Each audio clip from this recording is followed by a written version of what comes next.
এদিকে হামের টিকা কেনা বন্ধ ও অর্থ আত্মসাতের অভিযোগ এনে সাবেক অন্তর্বর্তী সরকারের প্রধান উপদেষ্টা ডক্টর মোহাম্মদ ইউনূস ও স্বাস্থ্য উপদেষ্টা নূরজাহান বেগম সহ 5 জনের বিরুদ্ধে হত্যা মামলার আবেদন খারিজ করে দিয়েছে আদালত।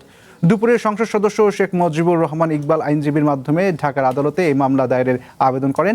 এজাহারে বলা হয়, আসামিরা ক্ষমতাধর হওয়ায় বনানী থানা মামলা নিতে অস্বীকৃতি জানায়।